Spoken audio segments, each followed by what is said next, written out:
Presiden meresmikan skema dan aturan baru untuk penerima kartu prakerja. Nah, di sini ada pasal penting terkait pengembalian uang insentif dan tindak pidana untuk golongan tertentu yang tidak sesuai dengan syarat. Nah, kira-kira siapa saja yang bisa terkena pidana dan wajib melakukan pengembalian dana insentif prakerja? Lalu apakah jika kita menerima bantuan dari kementerian yang lain dan menerima kartu prakerja, apakah kita wajib mengembalikan uangnya? Nah, di sini akan kita bahas secara tuntas dalam kesempatan video kali ini. Assalamualaikum warahmatullahi wabarakatuh. Kembali lagi di channel saya, Heru Agustian.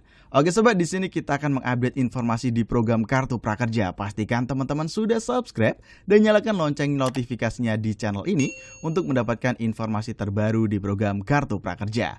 Nah oke sobat, jadi di sini banyak teman-teman yang bertanya terkait aturan baru dan juga skema baru di program Kartu Prakerja. Nah, ada juga yang menanyakan detail untuk skema baru itu seperti apa. Lalu juga ada yang bertanya terkait orang yang bisa terkena pidana ataupun yang wajib mengembalikan dana insentif itu siapa saja. Nah, di sini akan kita bahas ya teman-teman. Nah, jadi kemarin kita sudah mengupload videonya terkait untuk informasi Bapak Presiden Joko Widodo ubah aturan soal penerima kartu prakerja. Yang videonya sudah kita upload, ini dia teman-teman. Di situ juga sudah lengkap dengan perpres yang kita dapatkan dari link resmi pemerintah juga teman-teman. Dan sebelumnya informasi penting terlebih dahulu bagi teman-teman yang sudah lolos di program Kartu Prakerja dan belum membeli pelatihan pertama di program Kartu Prakerja. Di sini saya ada beberapa rekomendasi kelas yang bisa teman-teman pilih untuk menjadi pelatihan yang pertama. Dimana untuk kelas yang saya rekomendasikan di sini tentunya ilmunya bermanfaat, bisa untuk meningkatkan jenjang karir ataupun bisnis teman-teman. Kelas yang saya rekomendasikan yaitu ini dia. Nah, teman-teman bisa pilih salah satu kelas yang ada di sini.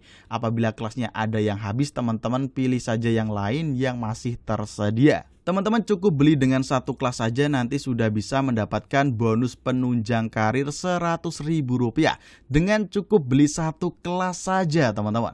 Ini periodenya dari 2 September sampai 7 Oktober 2022. Nah, untuk video tutorial secara lengkap cara membeli pelatihan di sini sudah saya upload, ini dia, dan linknya saya masukkan dalam kolom deskripsi. Oke sobat, lanjut ke dalam pokok pembahasan kita. Di sini kita akan membahas terkait pasal penting terkait pengembalian uang insentif dan tindak pidana untuk golongan tertentu yang tidak sesuai syarat pastinya ya teman-teman. Lalu juga di sini kita akan membahas siapa saja yang bisa terkena pidana dan wajib melakukan pengembalian dana sesuai dengan aturan yang terbaru pastinya.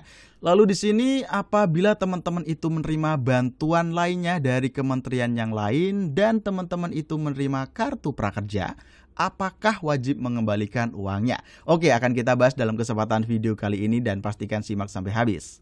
Dan ini dia perpresnya ya teman-teman, Peraturan Presiden Republik Indonesia nomor 113 tahun 2022. Di sini ada perubahan kedua atas Peraturan Presiden nomor 36 tahun 2020 tentang pengembangan kompetensi kerja melalui program Kartu Prakerja. Di mana di sini untuk perpres ini ditandatangani ataupun ditetapkan pada tanggal 13 September 2022 oleh Bapak Presiden Joko Widodo.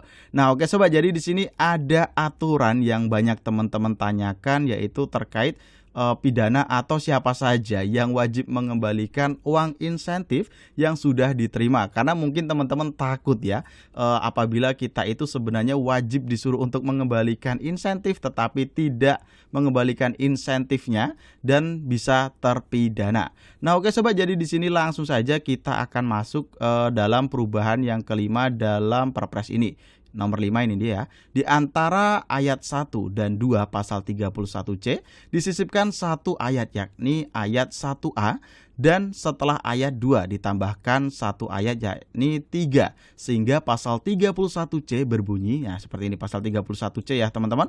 Penerima kartu prakerja yang tidak memenuhi ketentuan sebagai dimaksud pada pasal 3 ayat 2 ayat 3 ayat 4 dan ayat 5 dan telah menerima bantuan biaya pelatihan sebagaimana dimaksud dalam pasal 5 ayat 1 dan atau insentif sebagaimana dimaksud dalam pasal 8 wajib mengembalikan bantuan biaya pelatihan dan atau insentif tersebut kepada negara.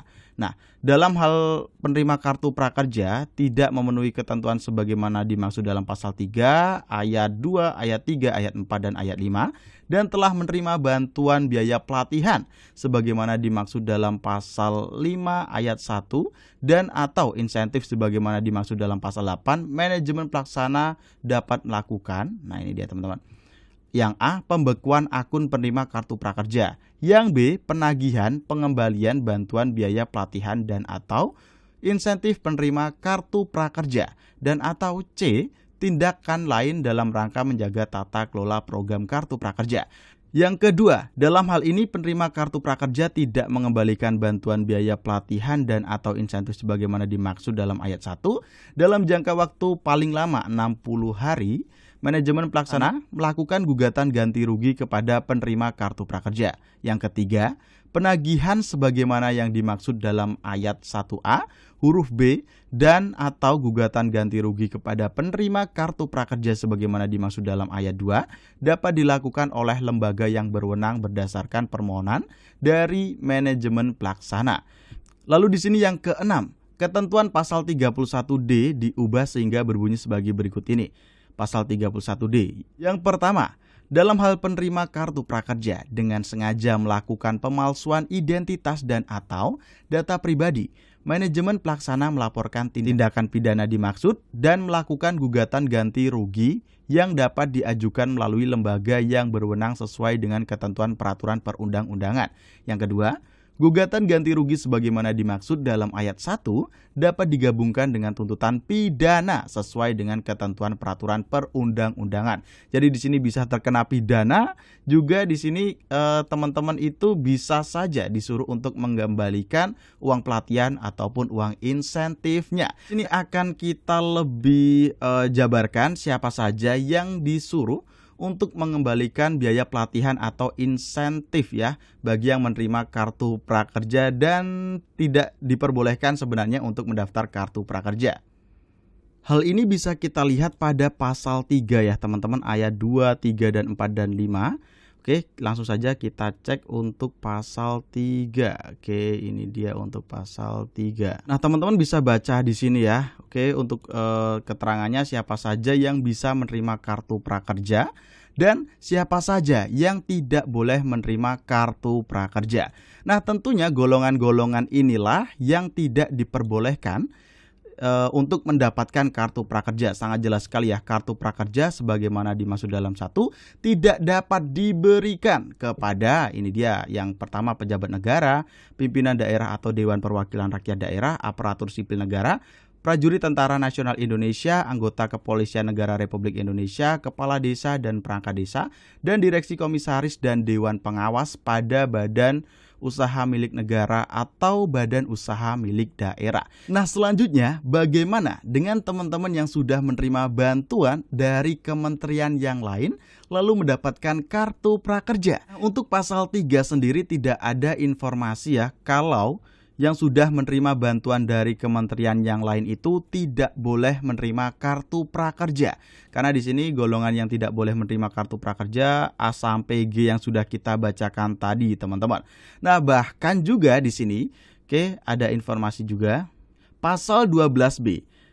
Yang intinya di pasal 12B ini, kartu prakerja dapat dilakukan dalam skema normal dan tidak bersifat bantuan sosial ya teman-teman. Ini dia untuk pasalnya.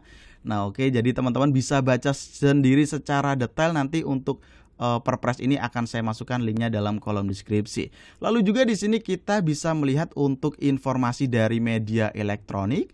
Di sini dari Victory News ya teman-teman. Kabar gembira, kini penerima bansos bisa ikut program kartu prakerja. Lalu lagi di sini kita mendapatkan dari Metro News juga. Pasca pandemi COVID-19, penerima bansos bisa ikut program kartu prakerja. Lalu juga di sini dari suara.com, terima bansos bisakah ikut prakerja? Tanda tanya. Kabar baik untuk penerima BLT bikin senyum-senyum. Nah, jadi pada intinya ya di sini ada beberapa media elektronik yang mengabarkan juga kalau penerima bansos bisa ikut program kartu prakerja, teman-teman. Oke sobat, sekian informasi dari saya. Mudah-mudahan informasi ini dapat bermanfaat untuk sobat semua dan saya akhiri dalam kesempatan video kali ini. Wassalamualaikum warahmatullahi wabarakatuh. Sampai jumpa di video selanjutnya.